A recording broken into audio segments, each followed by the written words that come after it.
दो लोग 10,000 साल पुराने आदिम जंगल में चल रहे हैं। अगले ही पल बूढ़े व्यक्ति ने जैसे कुछ आवाज सुनी, लेकिन बूढ़े जिन ने कोई परवाह नहीं की। एक घुमाव में ही दुश्मन के जाल में फंस गए और सीधे ऊपर लटक गए। उसने कमर में लगी हुई छुरी निकाली।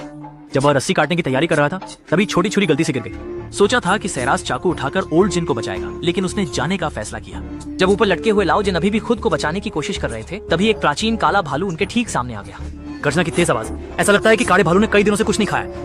खड़ी हुई काली भालू आसानी से लाओ जिन पर हमला कर सकती थी। जब वह हमला करने वाली थी, तो काली भालू पर किसी चीज ने अचानक हमला कर दिया। असल में वह छिपा हुआ सहराज था।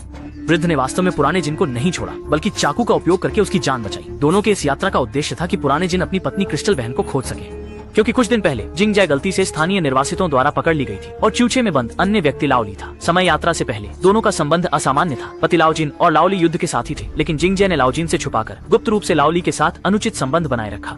दोनों को एक साथ इस अज्ञात जनजाति के शिविर में लाया गया। यहाँ के उपकरण कुछ बनाने में लगे हुए लग रहे थे। उन्हें एक गुफा के अंदर ले जाया गया। क्रिस्टल बहन ने बस एक सवाल अधिक पूछ लिया तो जनजाति के लोगों ने उन्हें एक थप्पड़ मार दिया। अब दोनों को अपनी स्थिति का एहसास हुआ।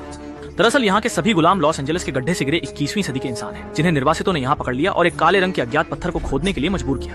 हालांकि काले पत्थर के उपयोग के बारे में उन्हें कुछ भी पता नहीं था। अगले दिन खाने के समय आराम करते हुए तीनों ने मिलकर भागने की योजना बनानी शुरू की, लेकिन योजना को लागू करने से पहले ही दोनों को अलग अलग कैद कर दिया गया। इसी समय सेलास और बूढ़ा जिन भी निर्वासितों के शिविर के पास पहुंच गए और सेलास धीरे धीरे बूढ़ा जिन का विश्वास जीतने लगा। बूढ़े के पानी को पीने के बाद बूढ़ा जिन को तुरंत कुछ गड़बड़ महसूस हुई और उसे चक्कर आने लगे। ये होने के बाद सेलास ने मौके का फायदा उठाकर भाग निकला। देर रात गश्त कर रहे कबीले के लोगों ने बूढ़े जिन को खोज लिया और उन्हें वापस उनके शिविर में ले गए।